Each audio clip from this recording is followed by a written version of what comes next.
family. God bless you in Jesus' mighty name. Welcome back to my channel. My name is MJ. We'll talk all things autism. Happy Wednesday to you. I hope the week started off great for you and continues to go well for you as we are in Wednesday going into the weekend soon. So I hope all is going well for you and the kids. Anyway, today we'll continue to talk about the 30 things that we parents who have autistic children want everyone else to know. So today we're doing 22, 23, and 24. We'll start with 22 that says, when my child is having a meltdown, please stay calm. So this one is one of those really hard things because I understand that, during those moments, people are trying to even maybe help you, or even your own mood kind of changes. But the one thing that a lot of specialists will always tell us is to remain calm. Don't mimic the behavior that the child is having in order to not have even further issues with the meltdown or the tantrum. So we will always, even this is something that even us parents that maybe have been in it for a while, will continue to work on it, learn it, work towards getting better at this, because it's one of those things where when you're trying to even figure out why are you even having a tantrum, what happened, we really don't know how to react. So this is one thing that, even as I said, I myself I'm working on, and I continue to work on. And I will make a reference on this video, on the Friday's video, regarding this point number 22, because it's so good for the kiddos to stay calm, for the parents to stay calm, and how, or even caregivers to stay calm during those moments of tantrums and meltdowns. Number 23 says, please be patient with my child. In all things that we go through as parents, it's one of those things where we continue to learn about the behaviors, their sensory needs. Maybe anything can set them off. So now this can happen at home, it can happen out in the community, whether it's shopping or in a fun zone, like a sky zone or a main event or something like that. But something is going on that has changed the mood of this kid.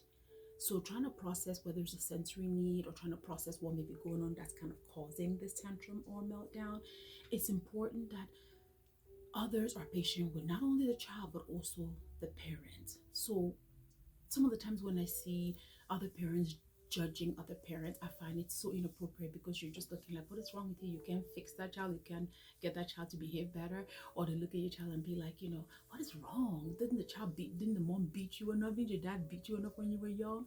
So it's none of that. It's just one of those things where they're just trying to adjust to something that has triggered something. So judging the parents, even judging the child, is also very, very wrong. It's inappropriate, it's not correct. And this is where all of us need to continue to learn and grow. 24 says, no, I don't just need to discipline my child. This all goes in together with 22 and 23, because one thing that us parents continue to teach our kids is the importance of boundaries. Some kids avoid sensory, other ones are seekers of sensory. So it's not always a discipline issue, and that's one thing that a lot of people need to understand.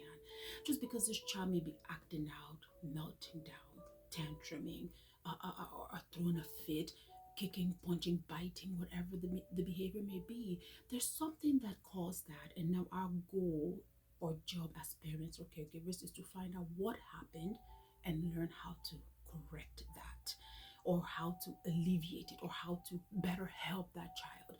And then the better we know what these triggers are, like I mentioned in the tantrum and meltdown video a while back, the better off it would be. Some kids cannot be around noise, some kids cannot be around a lot of people, too much going on in the room. So some sensory need needs to be met, or felt or achieved, for them to kind of feel the balance that they need. So if something is causing this, that's what we need to find out and then address it. So and as we continue to work on boundaries, continue to work on the importance of space, recognizing what your own coping mechanism is to cope with people outside in the world, or even at home. If you feel like it's too much noise, what do you do to balance? What do you do to kind of get back to where you were, so it doesn't cause this other thing to happen? So these 22, 23, 24 is something that is so dear to my heart, because I myself as an adult, I continue to learn how to manage behaviors of other kids, my kids included, because it's so, so, so important. And most people are really not talking about this stuff, but it needs to be talked about because it's one of those things where we really, and what might work today might not work tomorrow. That's another issue, right?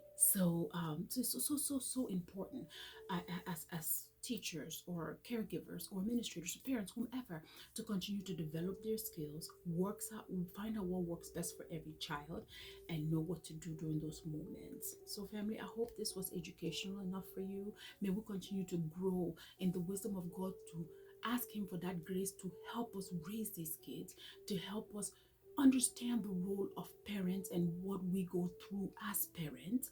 And one thing I'll also say is that when that child is having a meltdown, it's best for you to just leave the parent alone, leave the child alone, because I'm sure the parent has found ways to help the child during these moments.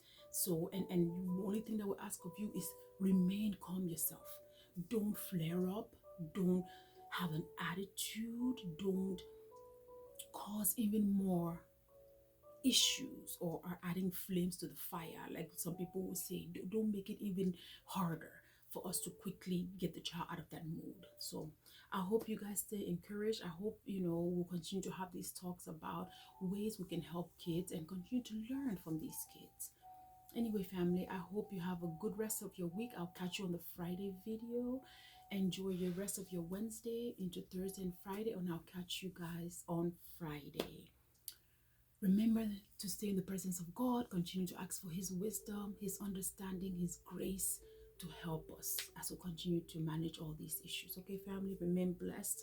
Until next time, remember Jesus Christ is the same yesterday, today, and forevermore. Amen. God bless you, family. God bless you.